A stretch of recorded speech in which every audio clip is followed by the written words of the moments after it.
LMI पर मुनाफा वसूली से कॉपर कमजोर, चीन में मजबूत डिमांड और पॉजिटिव मैक्रो सेंटिमेंट से एसएचएफई में तेजी दिखाई दे रही है। नमस्कार, मैं हूं आपके साथ गौरव राजेंद्र और आप देखना शुरू कर चुके हैं अजय एस्ट्रो मनी गुरु।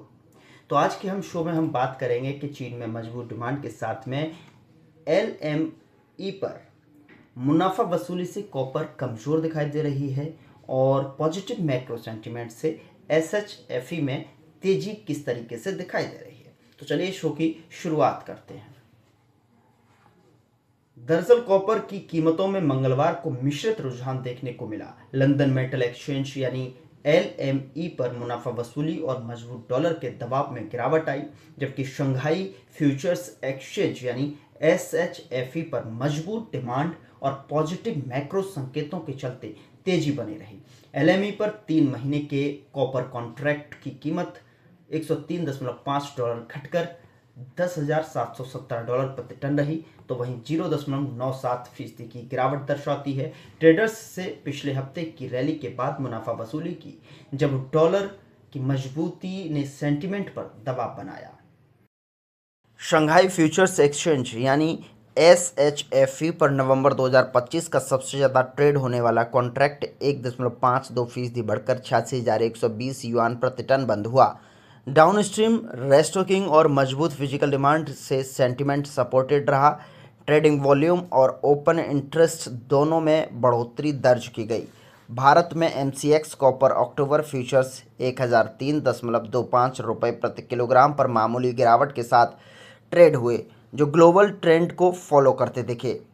यूएस फेडरल रिजर्व के अधिकारी पॉलसन द्वारा इस साल 2 बार 25 बेसिस पॉइंट की रेट कट के समर्थन के बाद मार्केट सेंटिमेंट में सुधार देखा गया। साथ ही अमेरिका और चीन के बीच ट्रेड तनाव में नरमी के संकेतों ने ग्लोबल रिस्क एपेटाइट को बढ़ाया और इंडस्ट्रियल मेटल्स को सपोर्ट दिया। कहना है कि फेड की डोविश पॉलिसी टोन और ट्रेड डी एस्केलेशन के संकेतों से शॉर्ट टर्म में बेस मेटल्स को सपोर्ट मिल सकता है, लेकिन आगे की तेजी फिजिकल डिमांड में ठोस सुधार और पॉलिसी कन्फर्मेशन पर निर्भर करेगी।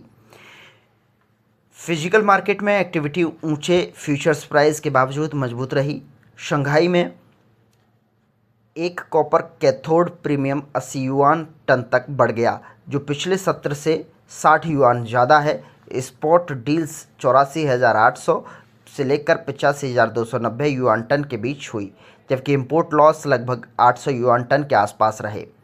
गुआंगडोंग में स्पॉट प्रीमियम घटकर 10 युआन टन पर आ गया, जो पिछले दिन से 20 युआन कम है, जबकि एसएक्सईडब्ल्यू कॉपर का एवरेज डिस्काउंट 70 युआन प्रति टन रहा। एवरेज कैथोड प्राइस 1630 युआन घटकर 84,905 युआन प्रति टन रहा, क्योंकि प्राइस करेक्शन के बाद रेस्टोकिंग में सुधार देखा गया।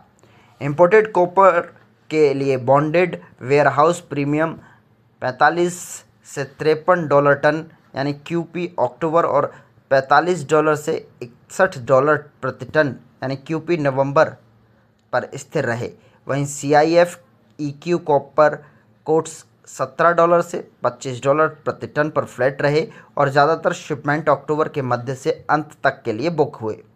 रिसाइकल्ड मार्केट में गुआंगडोंग का वेयर ब्राइट कॉपर 76,500 से 76,700 रुपये प्रति टन रहा, जो 1,200 रुपये नीचे है।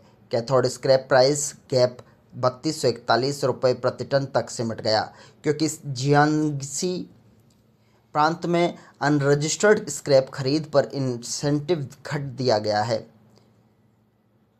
क्योंकि जियांगसी प्रांत में अनरजिस्टर्ड स्क्रैप खरीद पर इंसेंटिव घटा दिया गए। कुल मिलाकर इंपोर्टेड सप्लाई स्थिर है। घरेलू इनफ्लो घटने से मार्केट टाइट है।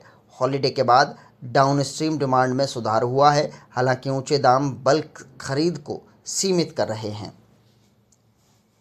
10 अक्टूबर तक एलएमई कॉपर इन्वेंट्री 50 टन घटकर 1,39,350 टन पर रही, जबकि एसएचएफई स्टॉक्स 2,926 टन बढ़कर 32,890 टन हो गए। एसएमएम के अनुसार चीन के प्रमुख क्षेत्रों में कुल स्पॉट इन्वेंट्री 5700 टन बढ़कर 1,72,000 टन पर पहुंच गई, जो स्टेडी अराइवल और धीमी खपत को दर्शाता है। एलएमई पर कॉपर $10,700 से $10,900 की रेंज में कंसोलिडेट कर रहा है, तो वहीं ऊपरी स्तरों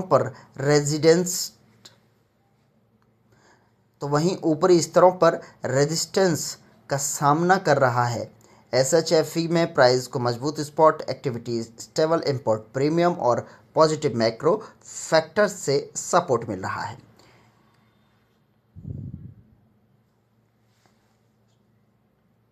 एनालिस्ट्स का कहना है कि शॉर्ट टर्म में कॉपर के दाम रेंज बाउंड रह सकते हैं, डिमांड और मैक्रो सपोर्ट से डाउनसाइड लिमिटेड रहेगी, लेकिन ऊंचे प्राइस और ग्लोबल मार्केट की सतर्कता तेजी को सीमित कर सकती है।